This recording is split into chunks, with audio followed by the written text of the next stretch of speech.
Hey folks, I am Kevin Iole. Welcome to Yahoo Sports. And my guest right now, one of the more popular UFC fighters. She has taken a huge risk in her next fight. She is the #9 ranked strawweight fighter in the world, and she's going up against the number one contender at flyweight, Katlyn Chookagian. And of course, I'm talking about Amanda Ribas. Amanda, how are you? Hello, I'm good. Thank you to invited me to talk here. I'm really happy. And when you talk Amanda and star and say I don't know what more. No, I was like, thank you. Well, I know you were supposed to fight Michelle Waterson. That fight fell out a couple of times. And all of a sudden you get into this fight with Katlyn Chookagian. Now you have fought at 125 before, but you've been competing at 115. What do you think of that's a huge jump for you going up in weight and up the ranks to fight a contender. What was your thought when they brought that opponent to you? Yes, it's a huge step for me. And I was a little sad when they tell me Michelle was hurt. Right. And I was like, oh my goodness, I am 7 months without fight. And everybody in my weight division has a fight. And my coaches and my dad, my manager, talk with the UFC that I can fight in 125 too. So after that, they offered me Katlyn, and I accepted.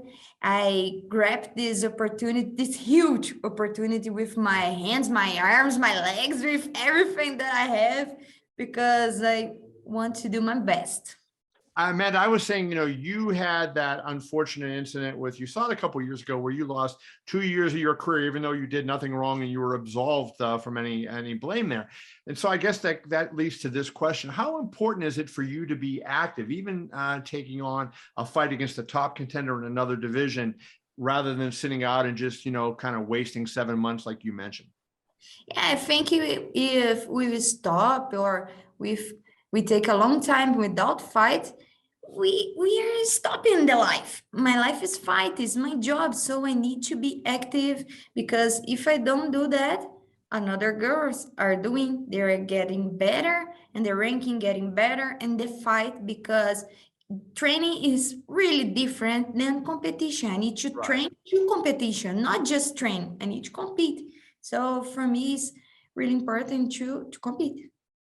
And the one thing you're doing, you're 11-2, so you've been doing really well in most of your fights. But when you're jumping back and forth in divisions, that kind of hurts you rankings wise, right?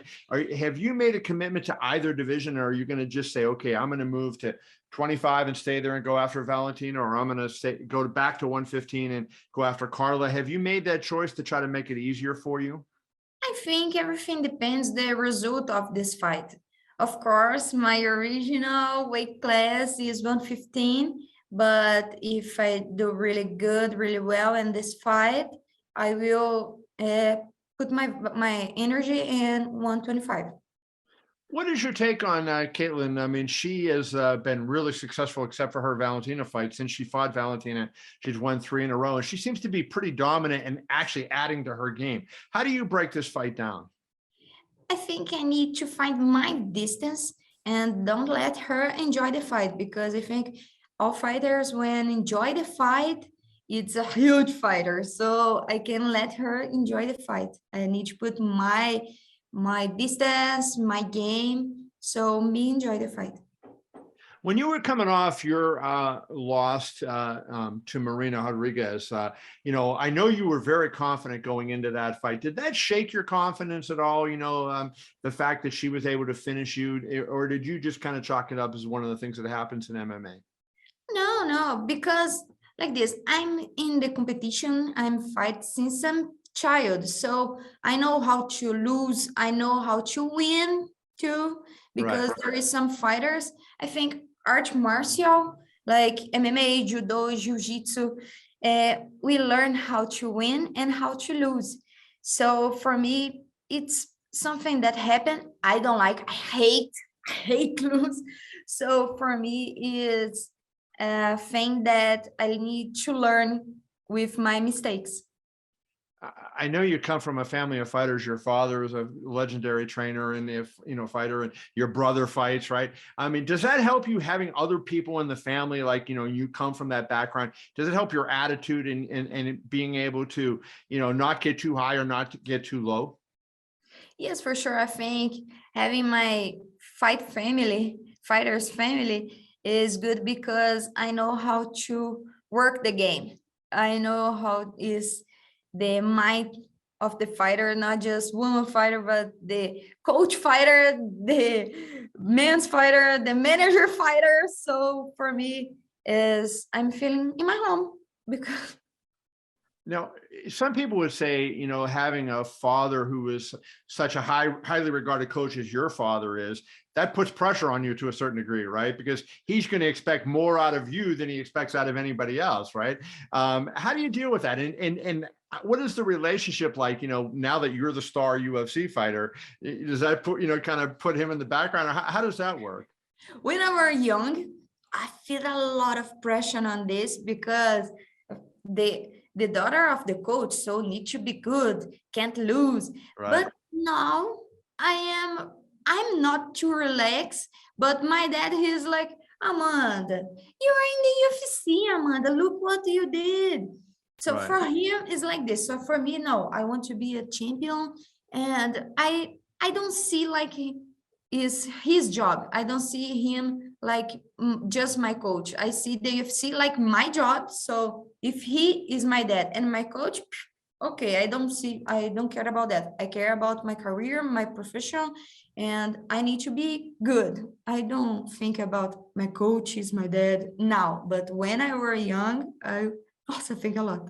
Now you started in judo, right? And then you went into BJJ. And I guess maybe I'm wrong, but I thought in Brazil it kind of was the opposite, right? Normally they would start in BJJ, and then if they wanted to add judo. How come you started it in judo? What was the rationale to start you in judo before jiu-jitsu? No, I start in jiu-jitsu and then I go to judo. Judo, okay. Yeah, I started in jiu-jitsu and then I stopped to fight because I think like that the pressure, and I was always being a young lady, and I started to do a dance, and then yeah, and then I saw my friends all competing jiu-jitsu and traveling, and I asked to my dad, "Hey dad, can I come back to jiu-jitsu?" And he said, just if you start with judo, because you need to know how to do takedowns. And me, I don't like judo. And then I started just because of jiu-jitsu, and the judo getting in my heart because I love. Now, having that element in your game where, obviously judo, there's throws and takedowns and whatnot. How much has that improved you as a fighter overall? I think with judo, that helped me with takedowns for sure, but with pace and with training the judoka, the fighter of judo, train a lot. And there is a really basic fala mesmo? Base. Balance. There is a lot of balance. So that helped me a lot. With And hips strong.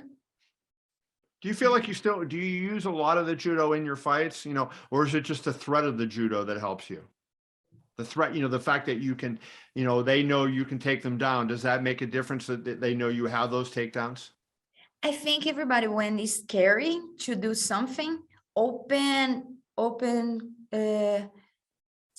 opportunity to the people do another things. Like if I am scary to her take me down, will open opportunity to throw a punch. Right. And after that, taking down, I believe on that. So for sure, judo helped me with this. Awesome. Yeah, that's amazing. Now, I want to ask you, what was your take on the title fight the other day between Carla Esparza and Rose Namajunas? A lot of people were criticizing the fight. It was boring. It was this and that. When you watched it as a fighter, did you see opportunity? Did you say, hey, I could beat those women? You know what I saw? I saw two really good fighters that had the strategy here. Mm-hmm. And they getting out. They didn't want getting out the strategy. And in my mind, I'm thinking the strategy of Rose is to wait Carla to try and get her down to throw a punch. And the strategy, the Carla is wait her throw a punch to her, take her down. So both are waiting. I think happened that because yeah. Now, if you're going to compete at 125, the great Valentina Shevchenko is the champion, and she has looked virtually unbeatable. When you look at her, I mean, what do you see? Like, do you see the best fighter in the world? What do you see when you look at Valentina Shevchenko? I see a really good fighter, and she's smart, she's strong, but nobody is unstoppable. Everybody make mistakes, and some days there is the fighter. Maybe one day the fire in the eye of some fighter will take her belt. Now, I guess everybody was really shocked. Some people were saying Amanda Nunes was unbeatable until she lost to Juliana Pena last year. Do you see any specific weakness in Valentina that maybe hasn't been exploited yet? Or do you think it's just sort of like, hey, the other person's going to have to raise their game on the night they fight her to defeat Valentina? No, I'm not thinking too much in Valentina. I just think in Katlyn because I need to pass her to get or Valentina or Tyla. So now is the blonde girl that I'm thinking is just Katlyn. Not the champ. But how do you see the fight going then? Like, what is going to be the style of this fight? Because she's versatile like you are, right? And she has a lot of versatility to her game. So how do you see the fight going? I think she knows how to defend takedowns, and I think she will throw a lot of punches and get out. And I really want to see the end of this fight with my hands to the top because I'm training a lot for this. Now let's end it right here. Roxanne Modafferi just recently retired. She's one of the more popular fighters and beloved fighters by a lot of people. She was known as the Happy Warrior. That seems like maybe a nickname that could go to you because you seem like you love nothing more than to be being in fights and talking about fights, right? It seems like that's your love. Do you really have a great passion for that? Yes, I love. I really believe if we put our best vibe in whatever, best energy in whatever we do, this vibe come back. And I like to come here. Sometimes I am tired, but it's so good to see you people, you as a reporter, interested on me. This is amazing. It makes me happy because look, the people, him is interested in my job, so I'm doing a great job, and I will do a great job doing interviews and talking about myself. So I like that. Well, keep winning those fights and everybody's going to keep talking to you. Amanda Ribas, we really appreciate you. On Saturday at Apex, she will be fighting Katlyn Chookagian, and which should be a fantastic fight. Best of luck, Amanda. Thank you for your time. Thank you. Bye-bye. Bye.